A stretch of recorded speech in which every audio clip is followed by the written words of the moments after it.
भारत में प्रधानमंत्री की सुरक्षा को दुनिया की सबसे मजबूत सुरक्षा व्यवस्थाओं में माना जाता है। प्रधानमंत्री इंदिरा गांधी की हत्या के बाद सुरक्षा कवच को मजबूत करने की जरूरत महसूस हुई और उसे लगातार अपग्रेड किया जाता रहा।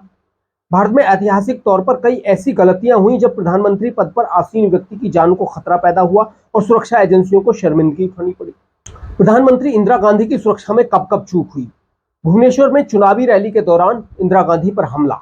ये बात है 1967 की, जब इंदिरा गांधी के खिलाफ नाराजगी थी कुछ चीजों को लेकर। 1967 के आम चुनाव के दौरान जैसे ही इंदिरा गांधी ने भुवनेश्वर चुनाव सभा को संबोधित करना शुरू किया, भीड़ में मौजूद कुछ लोगों ने मंच पर पत्थर फेंकने शुरू कर दिए। एक पत्थर सुरक्षाकर्मी के माथे पर लगा और दूसरा एक पत्रकार के पैर पर।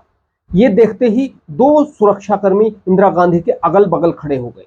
लेकिन बात यही नहीं रुकी। इंदिरा गांधी ने सब कुछ जानते हुए अपनी सुरक्षा का ख्याल नहीं रखा। सुरक्षा अधिकारियों ने उनसे अनुरोध किया कि वो अपना भाषण तुरंत समाप्त करें, लेकिन उन्होंने उनकी बात नहीं मानी। इस बीच रह रहकर मंच पर पत्थर फेंके जाते रहे। थोड़ी देर बाद इंदिरा अपना भाषण समाप्त कर मंच पर रखी कुर्सी पर बैठ गई। जैसे ही उन्होंने अपना भाषण समाप्त किया, स्थानीय कांग्रेस उम्मीदवार ने बोलना शुरू कर दिया और मंच पर पत्थरों की बौछार फिर से शुरू हो गई। अब क्या था, इंदिरा गांधी तमतमा गई। मंच पर पत्थरों की बारिश हो रही थी और ये देख इंदिरा गांधी कूदकर उठी और फिर से माइक पर पहुंचकर चिल्लाने लगी, ये क्या बदतमीजी है, क्या इसी तरह आप देश को बनाएंगे। तभी एक साथ कई पत्थर फेंके गए और एक पत्थर सीधा इंदिरा गांधी के चेहरे पर आकर लगा। उनकी नाक से खून निकलने लगा। पत्थर ने उनकी नाक की हड्डी तोड़ दी। ये पूरी तरह से इंदिरा गांधी की गलती थी, जो अधिकारियों की बात नहीं मानी और सुरक्षा को खतरे में डाल दिया प्रधानमंत्री की। इंदिरा गांधी ने अपना चुनाव प्रचार नहीं रोका। अगले दिनों तक अपनी नाक पर प्लास्टर चढ़ाए वो चुनावी रैलियों को संबोधित करती रहीं। खुद पर हंसते हुए उन्होंने कहा, मैं बिल्कुल बैटमैन की तरह लग रही हूं।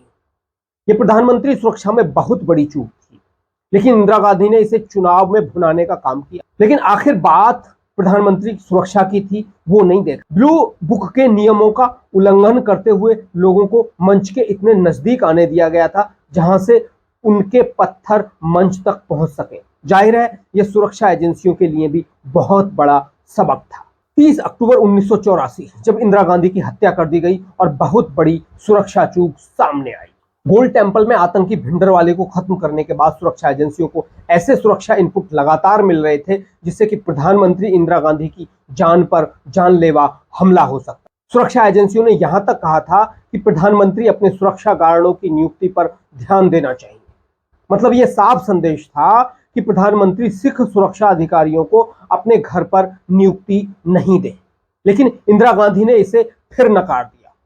लेकिन यह बहुत भयानक चूक थी प्रधानमंत्री इंदिरा गांधी की सुरक्षा में, और आखिरकार हमने अपना प्रधानमंत्री खो दिया। इंदिरा गांधी के दो सिख अंगरक्षक सतवंत सिंह और बेअंत सिंह ने 31 अक्टूबर 1984 को नई दिल्ली के सफदरजंग रोड स्थित उनके आवास पर सुबह 9:30 बजे गोली मारकर उनकी हत्या कर। उसमें से एक बेअंत सिंह को वहीं पर सुरक्षा कर्मियों द्वारा मार गिराया गया, जबकि सतवंत सिंह, जो कि उस समय 22 वर्ष का था, को गिरफ्तार कर लिया गया।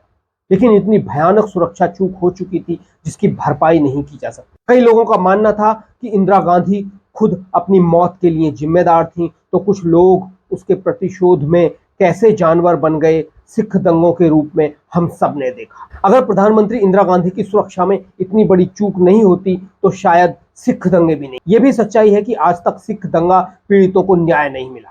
सुरक्षा एजेंसियों की बहुत बड़ी नाकामी थी, और खास करके उनकी तो बहुत बड़ी, जो प्रधानमंत्री की सुरक्षा देख।